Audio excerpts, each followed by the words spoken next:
ils se rendirent à Capernaum et le jour du sabbat, Et c'était le jour du sabbat. Jésus entra d'abord dans la synagogue Jésus entra d'abord dans la synagogue et il enseigna. et il va commencer à Enseigner.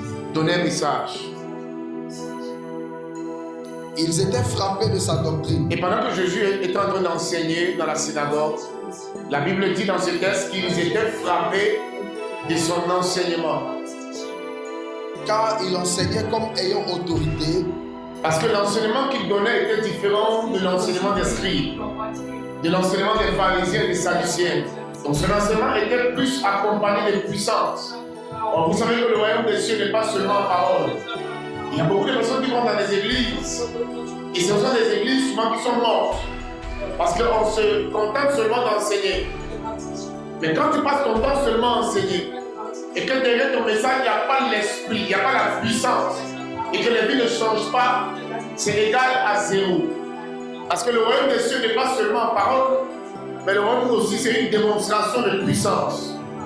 C'est une démonstration de puissance. Et les gars étaient frappés parce que ce que Jésus enseignait, il y avait la puissance dans ses propos. ils étaient frappés de sa doctrine car il enseignait comme ayant autorité Car il enseignait avec beaucoup d'autorité. et non comme les scribes. Et non comme les scribes, parce que les scribes, leur façon de parler, on dirait des professeurs. Leur façon de parler, on dirait des coachs. Leur façon de parler, on dirait des influenceurs. Et Jésus était tout différent de tout cela, parce que ce message était frappé de puissance et d'autorité. C'est-à-dire que quand il te prêche, tu sens dans ton corps que s'il y a un esprit impur, il va te dégager parce que l'enseignement va t'affranchir. Pendant que Jésus enseignait, il y avait dans l'assemblée un homme qui était animé d'un esprit impur. Un esprit impur, c'est un esprit méchant. Un esprit impur, c'est un esprit qui peut te donner de vivre le célibat, peut te donner de vivre la stérilité, qui peut te donner d'être prisonnier de la colère, qui peut te donner d'être esclave d'un esprit de la poisson. Tu peux te donner d'être toujours maladif. Il y a un démon qui contrôle un secteur de ta vie et qui te rend malheureux. Parce que derrière tout ce qui est malheureux, tout ce qui est tristesse, il y a un démon. Derrière tout ce qui est échec, il y a un esprit. Derrière tout ce qui est en souffrance, il y a un esprit. Derrière tout ce qui ne marche pas, il y a un esprit. Derrière tout ce qui ne va pas, il y a un esprit. Et pendant que Jésus enseignait, il y a un homme dans la salle qui était animé d'un esprit impur. Comment reconnaître un esprit impur dans ta vie? Il faut regarder tes agissements. Comment reconnaître un esprit impur dans ta vie? Il faut regarder tes échecs. Il faut regarder les espoirs que tu n'arrives pas à accomplir. Tu vas comprendre qu'il y a un démon qui t'empêche d'exceller. Il y a un démon qui t'empêche de faire les exploits. Il y a un démon qui t'empêche d'aller de l'avant. Il y a un démon qui te met dans la répétition. Afin de reconnaître un démon, c'est regarder ta vie. Quand tu regardes la vie que tu mènes, le genre de vie que tu mènes, tu peux comprendre que souvent ce n'est pas toi, mais il y a un esprit qui te contrôle. Il y a des gens, quand vous regardez vos agissements, vous comprenez que vous êtes animé par un esprit d'insou. Quand vous regardez vos comportements, tu sens qu'il y a un esprit de mort. Quand tu regardes ton comportement, tu sens qu'il y a un esprit d'assouplissement. Tu n'arrives pas à te lever tôt. Tu n'arrives pas à prier tard. Tu n'arrives pas à faire les choses dans le Seigneur. Il y a un esprit qui contrôle ta vie. Reconnaître un esprit, c'est regarder seulement ton comportement. Tu n'arrives pas à accomplir la volonté de Dieu. Tu n'arrives pas à faire les choses de Dieu. Tu n'arrives pas à être dans le temps avec Dieu. Tu n'arrives pas à te sceller pour Dieu. Tu n'arrives pas à te conformer à l'évangile. Tu n'arrives pas à accomplir certains actes dans la maison de Dieu. Tu n'arrives pas à donner à Dieu. Tu n'arrives pas à te lever prier. Tu n'arrives pas à jurer. Tu n'arrives pas à aimer. Tu n'arrives pas à aider. Tu n'arrives pas à fuir l'impunité. Soyez des démons qui contrôlent ta vie.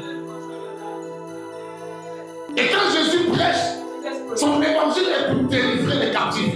Son évangile est pour rendre les opprimés libres. Son évangile est pour annoncer les grâces. Parce que Jésus parle, c'est pour que l'assemblée qui l'écoute soit délivrée.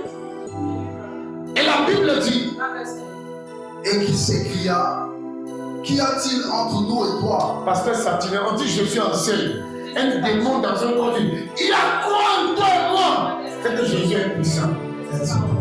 Là où il y a la présence de Dieu, la crainte va s'installer. Là où il y a la présence de Dieu, les démons doivent s'enfuir. Là où il y a la présence de Dieu, une délivrance doit s'opérer. Là où il y a la présence de Dieu, tu dois être libéré de quelque chose. Si depuis que tu viens de la présence de Dieu, tu n'es pas encore remis en cause, il faut remettre mettre maintenant en doute la présence de Dieu. Parce que là où il y a la présence de Dieu, il y a des remords. Là où il y a la présence de Dieu, il y a des remises en cause. Là où il y a la présence de Dieu, il y a des questions que tu poses à ton endroit. Est-ce que je suis une bonne personne? Est-ce que je fais bien? Est-ce que je dois pas me repentir? Afin de remettre en cause. Parce qu'il y a beaucoup qui pensent que le fait qu'ils vont à l'église fait que des chrétiens. Tu peux aller à l'église, mais tu n'es pas encore converti. Judas était un apôtre, mais il n'était pas converti. Parce qu'il y avait un démon qui l'animait. Le fait d'aller à l'église ne définit pas que tu as changé. On change quand on rencontre le Saint-Esprit. On change quand on est en contact avec la puissance de Dieu. C'est le démon venait de croiser la puissance de Dieu en extérieur. Là où il y a la puissance de Dieu, il doit avoir un changement. Tu es nerveux, tu es impulsif, tu es colérique, tu ne partages pas, tu n'as les rapports et les critiques, ta fiancée n'a pas changé. Sache que tu n'as pas encore rencontré Dieu, mais tu as seulement rencontré l'homme de Dieu. Parce que quand tu rencontres Dieu au travers de l'homme de Dieu, ton histoire doit basculer. L'apôtre Paul était religieux sans être converti. C'est sur Damas qu'il croise la puissance de Dieu. Et dès lors, son histoire n'est plus jamais la même. Dis à quelqu'un, change ta façon de voir. Tu changes ta perception. Demande à quelqu'un, est-ce que tu es vraiment converti? Quelqu'un qui est converti a un tempérament. Quelqu'un qui est converti est douce. Quelqu'un qui est converti manifeste les fruits de l'esprit. Quelqu'un qui est converti disait bien, vous allez voir Galates chapitre 5, verset 2. On vous parle des fruits de l'esprit, la bénignité, la douceur, l'amour, l'humilité. Quand tu ne manifestes pas ces fruits, souvent il y a un démon qu'il faut chasser. Tu n'arrives pas à évangéliser pour Dieu. Tu ne parles que de toi, tout c'est toi. Tu es égoïste, tu ne penses qu'à toi, tu fouilles avec ça. Quand tu as un démon qui t'anime, il t'amène vers les œuvres du diable, il ne t'amène pas vers les œuvres de Dieu. Et pendant que je suis enseignant, la Bible dit dans l'assemblée, il y a un homme animé par un esprit pur. Pourquoi il crie? Ce n'est pas lui qui crie, mais c'est l'esprit qui crie en lui. Ah, quelqu'un n'a pas ta main bien. Ce n'est pas lui qui crie, mais c'est l'esprit qui crie en lui. Donc quand Jésus est quelque part, ce qui est caché dans ta vie doit être exposé. Non, homme de Dieu, en 86, nous ont chassé l'esprit de Marie de nuit. Jusqu'à aujourd'hui, je ne le vois plus.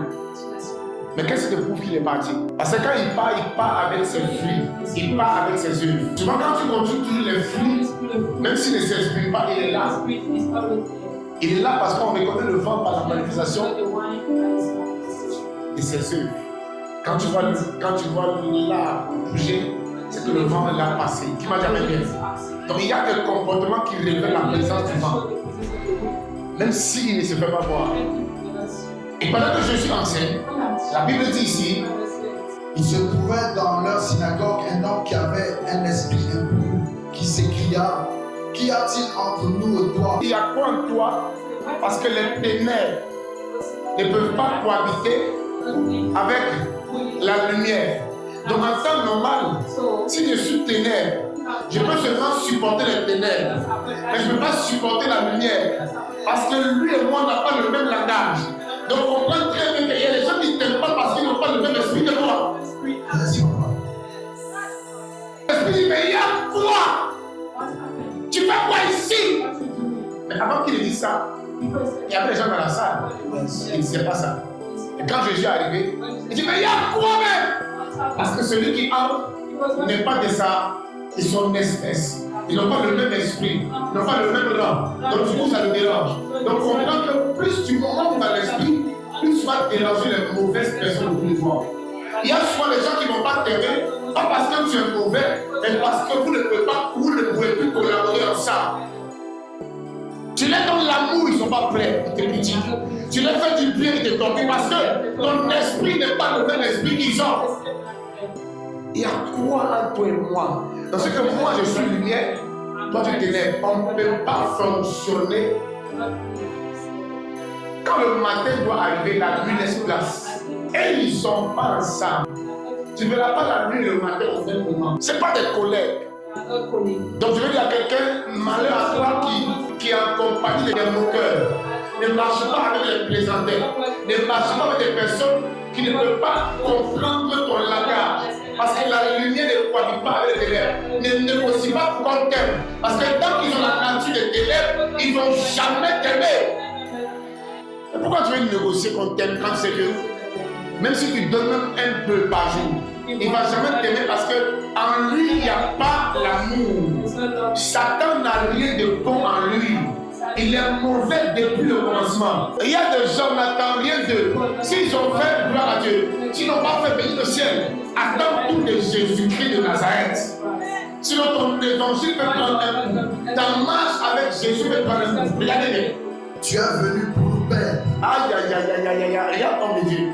Il dit que donc toi, Yeshua, tu es venu ici là avec. Hein? Avec ton arrivée là, c'est pour nous créer. Un démon sera en difficulté ce soir. Un démon sera en difficulté ce soir. Il était trop à l'aise, mais ce soir, il sera en difficulté. Parce que tout ce qui est caché sera exposé. Tout ce qui était caché va être révélé. Il dit ce soir, le démon qui contrôle ta vie sera chassé dans le GM. Tu as dit amen, yes. Amen fort. Tu as vu une voiture qui ne passe pas chaque fois la révision. Tu vas jamais faire visite. Tu n'es jamais allé pour faire, on va vérifier tes trucs. Mais un matin, tu vas mourir sur la route. Tu es un enfant de Dieu. Dans le mois, ou bien dans le deuxième ou le premier mois, tu n'as pas un jour, tu viens. Il suffit qu'on prie pour toi pour la délivrance. On t'a dit que quand le démon s'installe, il fait trop de bruit. Il faut faire la visite, ma fille. Il faut vérifier tes pneus, ma fille. Ah, quelqu'un n'a pas dit amen, je vais parler. Le Saint de Dieu. Jésus le menaça, disant. Oh non, j'aime la partie ici. Il dit Jésus le menaça. Pour menacer quelqu'un, il faut avoir l'autorité sur la vie. Vous savez qu'on ne menace pas quelqu'un sur qui on n'a pas d'autorité, non? C'est vrai. Pour menacer quelqu'un, il faut avoir l'autorité. Sinon, jamais tu peux essayer. Il y a beaucoup ici qui n'ont pas d'autorité. Même l'esprit le plus petit de leur village ne les fait peur. Quand Cancrela rentre dans la maison, c'est le pasteur qui appelle. Après eux, ils n'ont pas d'autorité. Il dit tout pouvoir m'a été donné. C'est pas ça? Tu es venu pour nous perdre. Ah. Je sais qui tu es. Donc normalement, quand tu rencontres ton prophète, quelque chose va se passer. Qui m'a dit avec elle? Maman, oui. Tu vas rencontrer quelqu'un qui porte Dieu et puis les démons ne bougent. Ça bouge pas, parce que lui-même il est avec le diable. Quand tu fais route avec le diable, il n'y a pas de danger. Mais quand tu viens et que vous allez vous confondre. À partir d'aujourd'hui, il faut remarquer bien que les gens qui ne te supportent pas là, ne fais rien à eux. Détourne-toi de lui, va ailleurs. Ne cherche pas à négocier. Ne cherche pas à comprendre. Parce que, regardez, les ténèbres là, tu ne vas jamais les convaincre. Est-ce que vous savez que le diable vous reconnaît? Satan vous reconnaît mieux que vous-même. Sinon, il ne te connaît pas, pourquoi il t'attaque? Attends, le diable ne te connaît pas, mais pourquoi il t'attaque? Pourquoi c'est ton corps qui cherche? Quand on voit quelqu'un qui est très attaqué, Satan n'attaque pas les gens qui sont rien. Quand on voit les hommes de Dieu qui sont attaqués et d'autres se moquent même d'eux, c'est parce que vous n'avez pas une étoile. Parce que le diable n'attaque que des étoiles. C'est pourquoi quand une étoile est attaquée, priez pour lui. Parce que le diable ne se rend pas partout. Il n'est pas omnipotent, il n'est pas omniscient. Là où il descend, c'est qu'il y a des intérêts du règne qui sont importants là-bas. Et c'est là qu'il frappe. Parce que les gens pensent que la délivrance est réservée aux hommes de Dieu. Toi-même, tu peux faire la délivrance dans ta maison. Sur tes enfants, sur les visiteurs. Toi-même, tu peux poser le maître, tu vas chasser les démons. Voici les miracles qui accompagneront. On n'a pas dit ceux qui sont pasteurs. On dit ceux qui auront cru. On n'a pas dit ceux qui sont baptisés. On dit ceux qui auront cru. On n'a pas dit ceux qui sont devenus évêques. On n'a pas dit ceux qui sont devenus archevêques. On dit ceux qui auront cru. On n'a pas parlé des prophètes, des évangélistes. On parle de ceux qui ont la foi dans le Seigneur. Voici les miracles qui accompagneront. Il dit en mon nom, ils chasseront des démons. Mais tu ne peux pas chasser parce que les démons ne te reconnaissent même pas comme un enfant de Dieu. Pourquoi quand tu arrives sur la route, le policier te siffle, tu t'arrêtes? Souvent tu es plus costaud que le policier, les petits comme ça. Maintenant, pourquoi tu t'arrêtes? C'est une autorité. Mais comment tu sais du coup que c'est une autorité? Il a sa tenue. Vous comprenez qu'il y a des gens qui n'ont pas de tenue, non? Dans le spirituel, ils n'ont pas d'habit. Quand le démon le voit, il ne s'arrête pas. Parce que dans la hiérarchie, quand l'autorité parle, c'est au nom de son gouvernement. Or, Satan est une créature de ce gouvernement. Il n'est pas le créateur. C'est la raison pour laquelle, quand le démon voit Jésus, il s'arrête. Parce qu'il sait que dans le rang, c'est une autorité. Pourquoi les démons ne s'arrêtent pas au devant de toi? Parce qu'ils ne voient pas encore le galon. Ils ne voient pas encore la tenue. Ils ne peuvent pas s'arrêter. Juste parce qu'il a la tenue, les gars s'arrêtent. Et que même le plus petit enfant de Dieu dans le monde fait peur à un démon. Quels sont tes exploits? Quels sont vos exploits derrière la vie que vous attrapez? Quels sont les prodiges? Est-ce que vous faites prodige? Je suis servant de Dieu. Qu'est-ce que tu as pu accomplir avec le feu qui est en toi? Le jour où j'ai commencé à prêcher sur l'autorité et j'ai commencé à méditer sur les démons, il y a peut-être 17 ans. Et je suis dans une famille. Et dans la famille, j'ai prié pour la famille et le concours de police. Et eu Ena. Et le papa qui a été élevé. Et la maman qui venait d'avoir son fils. Donc il y a eu au moins 5 témoignages. J'étais content au Maou. Et je courais comme ça parce que la famille m'a dit les témoignages sont tellement trop que viens, je vais faire mon offrande.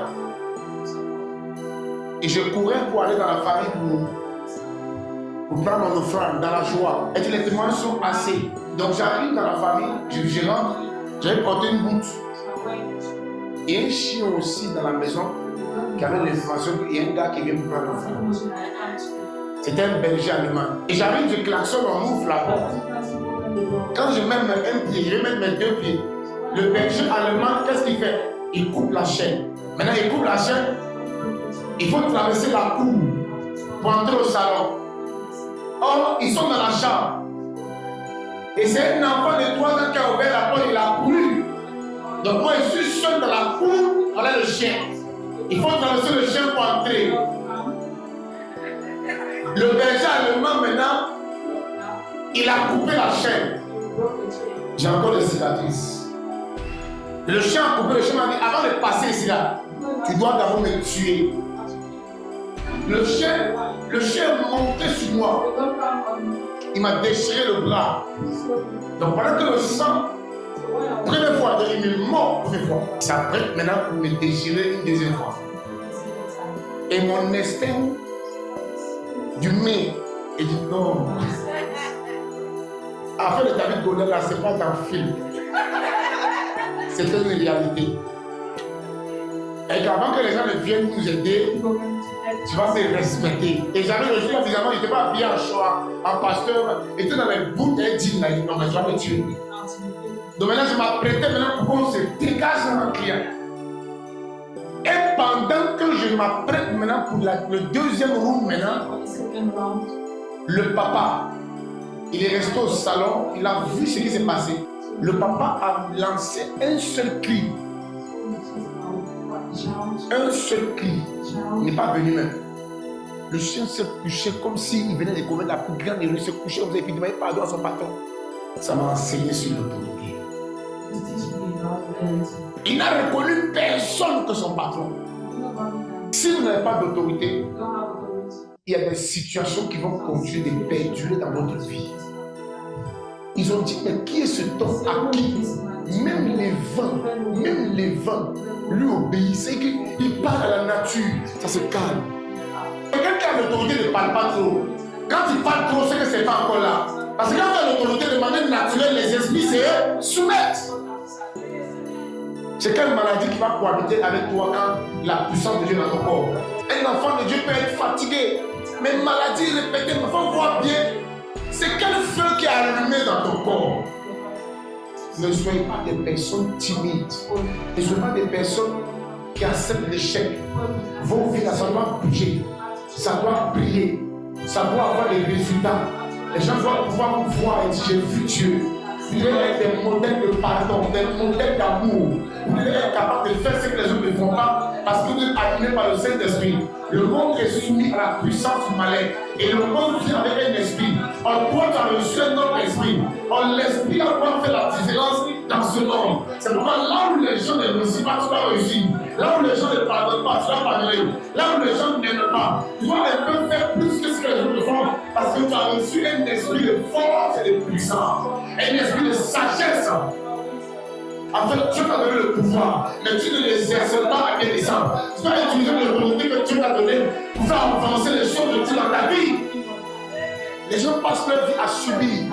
Ça va aller. Même si c'est attendant. Non, on n'est pas de ceux qui attendent. Nous, on va chercher la prophétie. Nous, on ne s'assoit pas pour attendre. Et je suis désolé de dire ça à ma couple, mais je ne peux pas accepter sa prophétie. Même si elle t'attend là, quand elle s'accomplira, tu n'attendrais pas. Si elle t'a tiré chercher, parce que ton âge avance, tu vas te lever et tu vas combattre celui de combattre afin de saisir l'héritage que Dieu a réservé pour toi. Yes.